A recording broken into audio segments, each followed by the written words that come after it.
Welcome back. I'm your host, Kelle Sparta, transformational shaman, spiritual coach.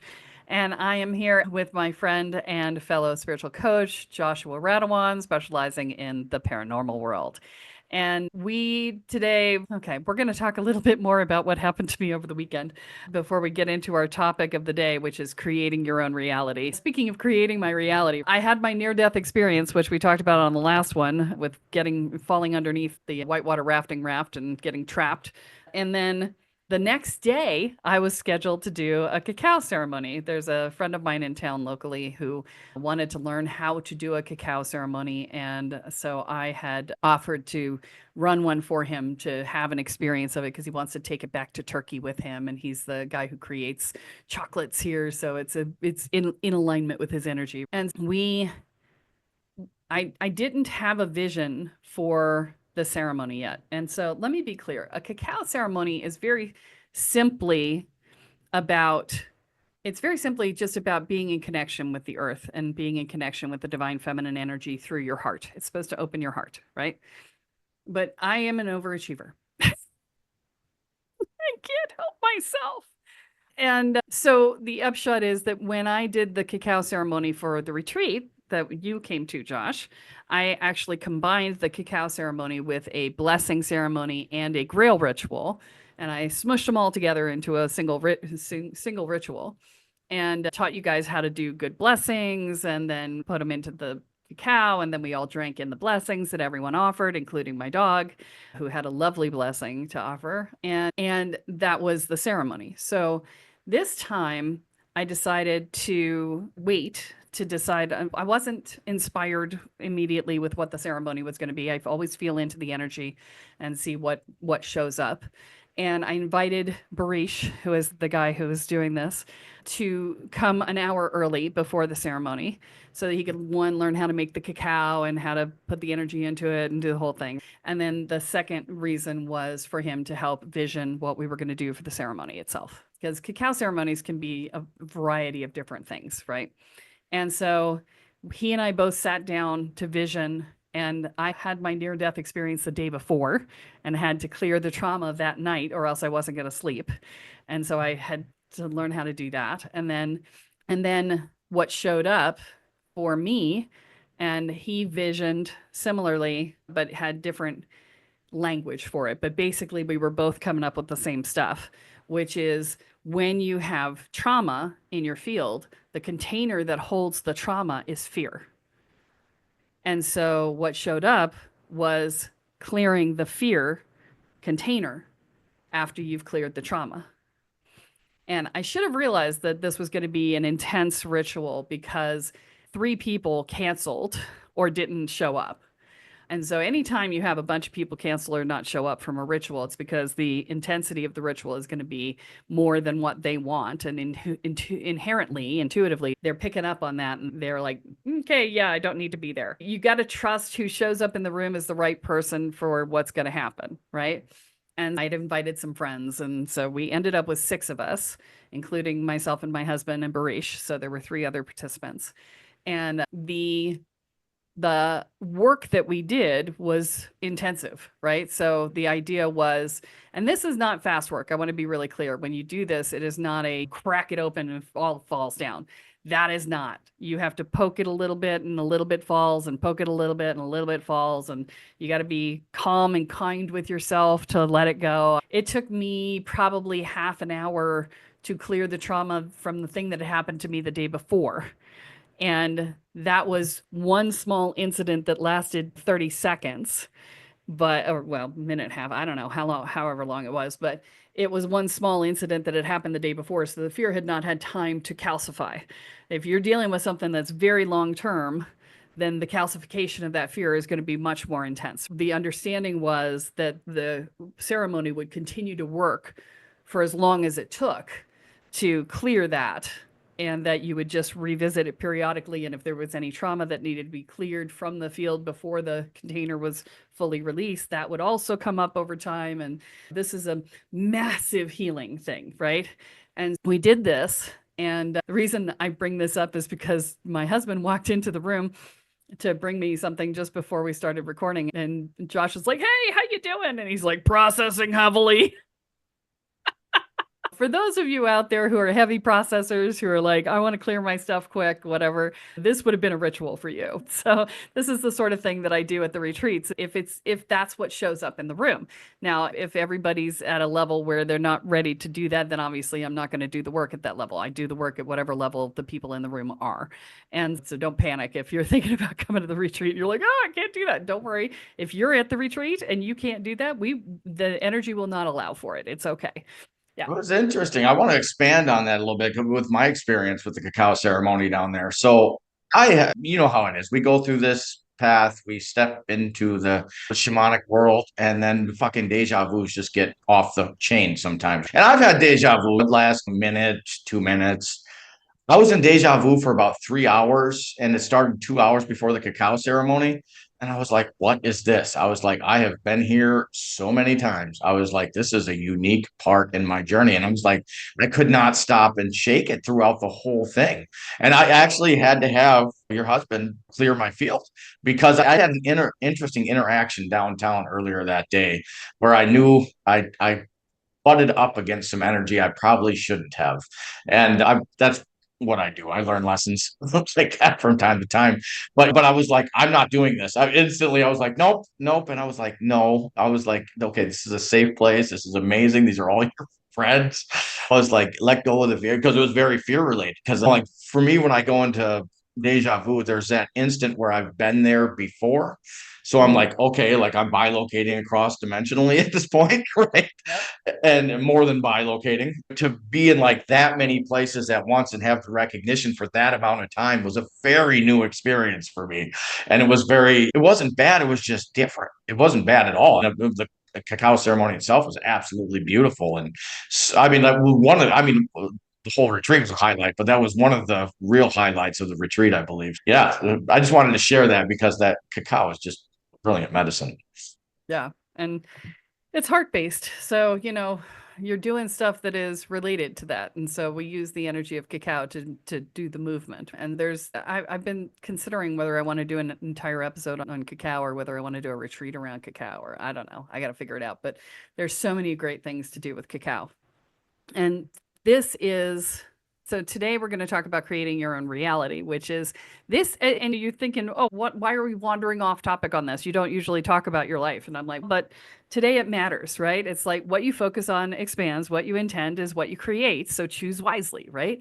And when we do intentional sacred ritual, we are creating our reality in a supercharged space, whether that's for healing purpose or for blessing or just for connection to our heart energy or anything that we're doing. That energy is supercharged because we have stepped out of our regular day to day life and into sacred space. And the sacred space creates a container in which we step through the liminal gates. And so liminal meaning the transition point between one thing and the next, right? And so we use that language in energy work to talk about the transition between the physical reality and the energetic world. And in sacred space, because you've protected that space from the rest of the world, you can transition into that new energetic space or known energetic space if you've been there a lot like I have, and and use that energy more freely because you don't have to worry about protecting yourself from the physical environment or interactions or anything like that because you're in a solid container that is holding that space for you. It also gives you the opportunity. One of the great things about retreats is that you leave your physical reality space. So you leave all the roles that you're playing in the world behind. And that's why coming to a retreat, as opposed to trying to do it online or trying to learn a class at a distance or just taking a class somewhere for a couple of hours or whatever, you're literally leaving all the roles that you play in life behind when you step into a retreat venue. And that is why it's so much more effective when you do the work because you are not constrained by the roles that you're playing in your life and you're outside of your normal reality and therefore your identity is not as solidly fixed as it is when you're interacting and being a parent or a partner or an employee or a boss or whatever, right? All of these things, you're no longer playing those roles, and therefore your identity is more malleable, and therefore your potential for growth is larger. And so these are ways to think about the creation of your reality is what are the roles that I'm playing that might be constricting? What are the ways in which I'm being in the world that might be constricting? What are the beliefs that I'm holding that might be constricting, right? Catherine on the Wednesday podcast loves to talk about the question, what would I love? What would I love? And for a lot of people, that's a problem because they don't know how to make those choices, right? But the questions that if you're looking to change your life, the larger questions to look at before you decide what you want to change your life to, because for a lot of people, that's a problem, right? They're like, most people are like, oh, I would like more money, health, love, connection, whatever, right? There's always something that they would like more of, but they don't know what more means in a lot of cases, right? So more money can mean a penny more. So you got to be careful about asking for that, right? Because I'm pretty sure that's not what you meant. But more love, if you are limiting the way that you receive love, then and you're only allowing love in from a romantic partner, then you're limiting your ability to receive love. If you're opening to a wider swath of love in your life, then that's a thing. And all of these sorts of things, you've got to look at how they will come into your life, right? What are the ways in which you're limiting your receiving of them? So going back to money, right? I love it because people say, I want more money in my life. And then somebody will offer to take them out to lunch. And they're like, oh, I couldn't possibly let you pay. No, you got to say yes, right? Or I want more health in my life, but they won't get off the couch. And it's okay, so you got to actually participate in it. And so there's all sorts of ways in which we limit our receiving of what we are looking for, right? And so these are the things that we need to pay attention to. And when we're creating our reality, is choose wisely, right? What you focus on is what expands. I say this at the end of every episode. So if you haven't listened to the end, you are missing out on the message every time. But what you focus on is what expands. So if you're focusing on your misery, you're going to get more miserable. This is the thing is that you can focus on the goal or you can focus on the obstacle, but whichever one you focus on is what is going to be your end result. And so you've got to back the fuck up from the obstacle and go look at the goal. Because when you are focused on the goal, when the goal is the only thing in your field of vision, everything else becomes smaller and easier to get around when you're committed to that path. I think there's a big challenge right now with the world where people don't want to commit to anything. I'm seeing that a lot. I was just listing the retreat for April up on the book retreat site and for Retreat Guru and all of that. And they're like really encouraging me to let people do last minute cancellations with no penalty. And I'm like, no, like, you need to commit because once you opt into the energy of this retreat, you don't opt out again, right? The universe says, oh, you're coming to this. Okay, I'm going to start working on you now. That's how it works. And the idea that people want to cancel last second, I'm like, I get that everybody has emergencies sometimes, but to go into the registration process expecting to be able to cancel last second is a lack of commitment. And that's true in a lot of cases. And if you're going to try and manifest, you have to learn how to commit because your commitment is what creates the reality, right? And so because we're in a traumatized world, and everybody's, I don't know what I'm going to be able to do. I don't know if I'm going to be able to. We're all in this sort of overwhelmed state, or have been. I think that the commitment level has fallen dramatically. And that is actually it works against you and your power because your ability to be present, to focus, and commit, those are the three things that create reality. Okay, if you want to create your reality, you have to learn to be present, to focus your intent, and then to commit to it. Okay, those are the active processes.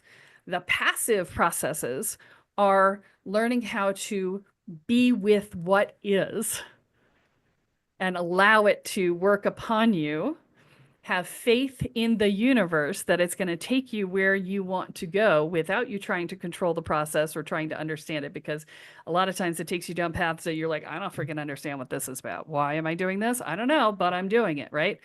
There are lots of that happen. And then your willingness to receive it when it arrives. Those are the beingness states. So the active is presence, focus, commit. The passive is allow. And oh my God, my brain just went crazy. Allow. And what was the second piece? You It's tell I'm funny failing. as you were saying it. It's interesting because I just see it as the balance of the feminine and the masculine. It's about using that the upper chakras to be able to focus, to create that intention, and to be right there with it. And then the feminine to allow it to show up. I want to share Sorry, something. allow, trust, receive. That Yes, was the piece I was like, my brain wasn't doing. So allow, trust, receive. That's the receive. That's the other side. Yeah, brain no working. yeah. Go ahead, keep going. It's this is awesome, by the way. This like actually ties together a bunch of stuff I've been working through before I signed up for the retreat and everything. But it was so I had set some very clear intentions earlier this year of what it was I was trying to create or exactly what I wanted. And then it started happening. And I'm not going to say I freaked out a little bit, but I may have freaked out a little bit because I still get to that point. But it was like this is a recognition I had in the process is sometimes when you're creating a new reality, it will look a lot like your old reality, but it's how you respond to it, right? This was one of the biggest lessons for me. I was like, oh, this looks a lot like, and I was like, I need to jump off this. But that's always been my issue with reality creation is I bring something else into it before I actually fully manifest what it is I want. Like I'm always tinkering with things, and the focus is this is why I really recommend writing things down, right? Once I write something down, it's out of my head. And I'm like, this is it. This is what I want.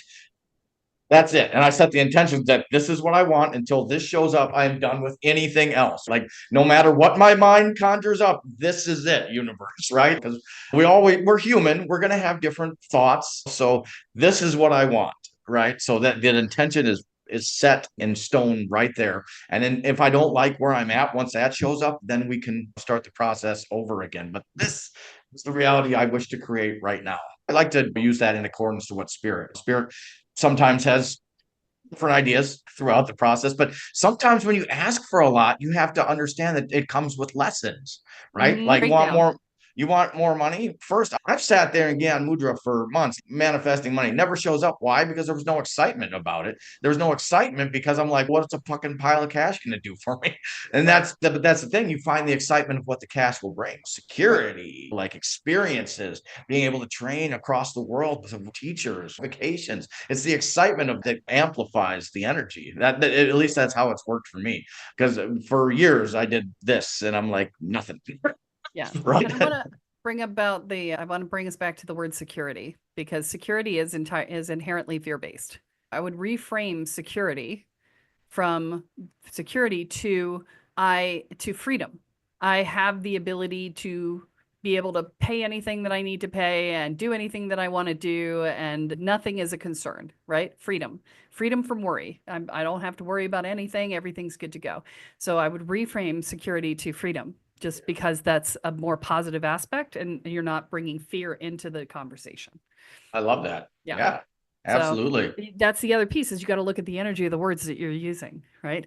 There's a part in our programs where we have people do definitions of some core words, and that actually brings about some real solid learning as you're going through that process. Words matter. And when you're manifesting stuff, you've got to choose your words wisely. The universe doesn't hear negatives. So you can't say, I don't smoke. You have to say, I'm a non-smoker, because the don't is not heard by the universe. And so I don't smoke is heard as I smoke. And so if you just remove the negative from the sentence, it'll tell you what you're actually manifesting because that's what you're focused on, right? Or I live a healthy lifestyle might even be better because then cigarettes aren't even part of the equation, right? They're not even in the mindset that you're invoking. So that sort of thing is important when you're doing manifesting. So I actually have a whole workshop on this in the Woo Squared program. That there's a whole 2-hour workshop on it. But these are the general concepts, right? You want to really pay attention to what is it that you are focusing on in your life? What are you thinking about? What's running through your head on a regular basis? Because that is what is creating your reality. And if your thoughts are mostly anxiety, worry, dread, self doubt, judgments against yourself or others, any of that stuff, that's going to create a reality in which you're going to get more of that. You And have that's a, programs around that, yeah, we do. Go figure. It's called Welcome to the Woo. But which is this like all about reality creation, if I do say so myself, as somebody who's been absolutely through it it. is. Yeah. And these are trauma-based responses. So I want to be really clear. If this is what's going on for you, it is not your fault. It is a trauma response. And learning how to get out of it, this is not something that you're taught in school. There's no way you would have known this unless you actually found something that taught it to you. And I wrote this because I had to go 50 different places to get all the information. And to do the 50 different places to gather the information, I had to explore hundreds of other places to find the 50, to congeal it all into one thing, to coalesce it. And I want you to understand that you should not blame yourself if you have not figured this stuff out on your own. It took me a long time, and I had been studying for decades before I found this stuff. Please understand that it is not an easy thing to solve because it is like a tapestry of coping mechanisms that you've woven together. You can pull a strand, but it's going to get stuck on the other strands. That you have to unravel the whole thing at once if you want to have a massive shift. And that's what we do in the Welcome to the Woo program, right? So when you're manifesting your reality, this is one of the things you have to look at is how are my limiting beliefs holding me back? What do I buy into that is not serving me? Do I buy into the idea that no one is going to love me, or that I will never be good enough, or I'm not lovable, or I can't control the outside world?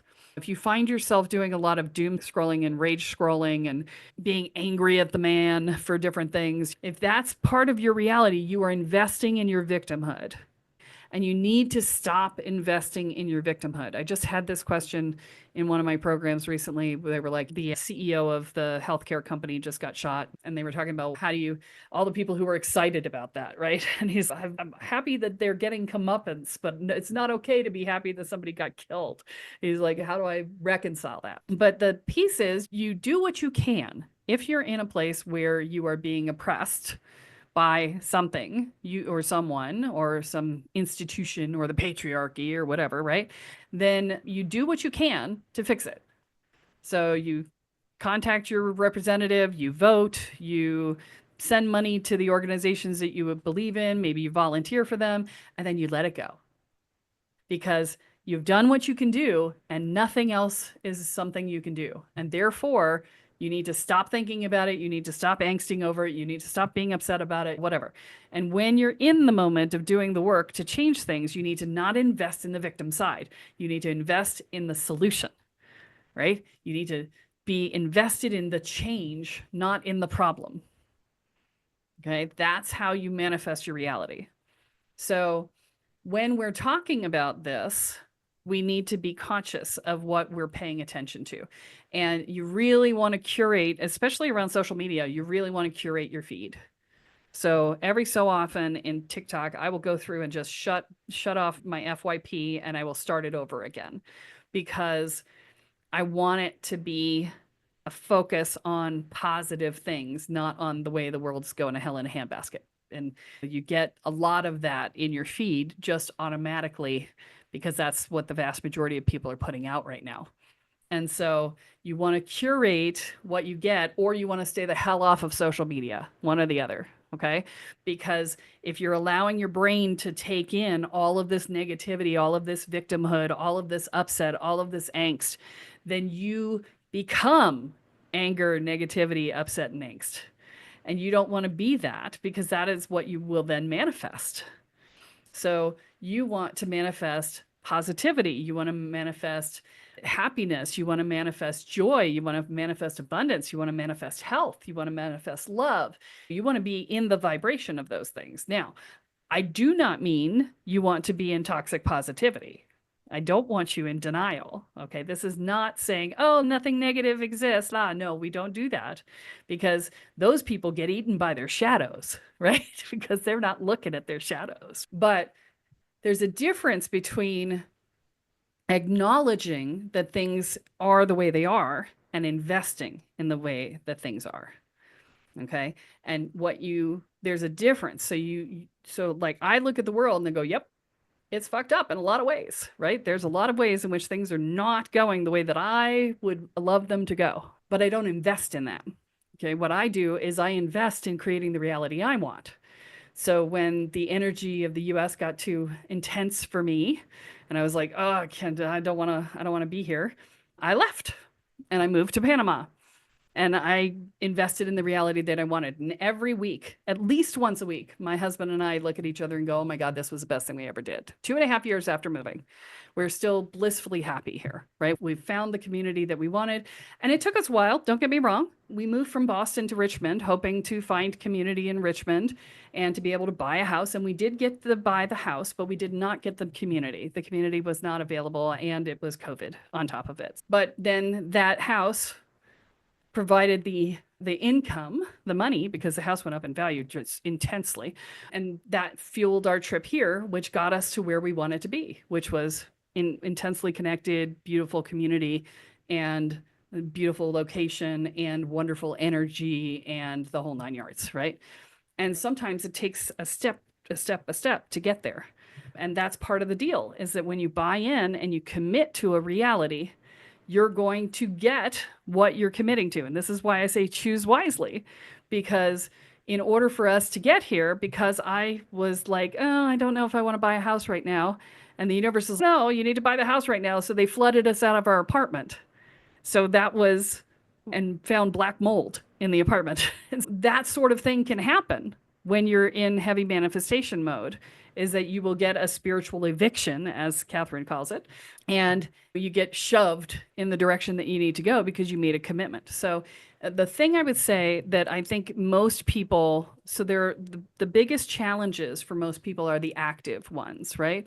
Because the social media and phones and everything is like distract central. It's like we're just distracting ourselves. So staying present in the moment is very difficult.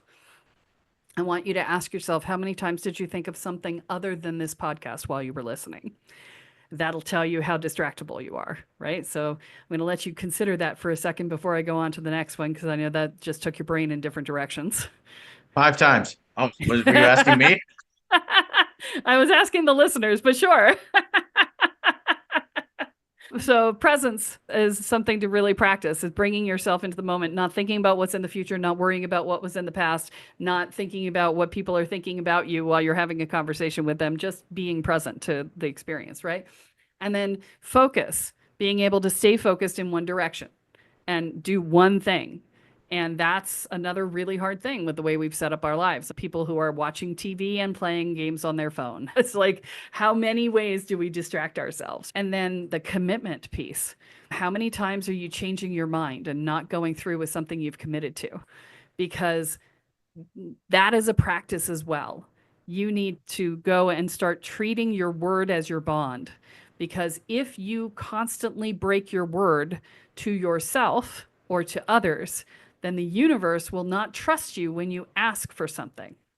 You are actively damaging your ability to manifest because you are not willing to commit.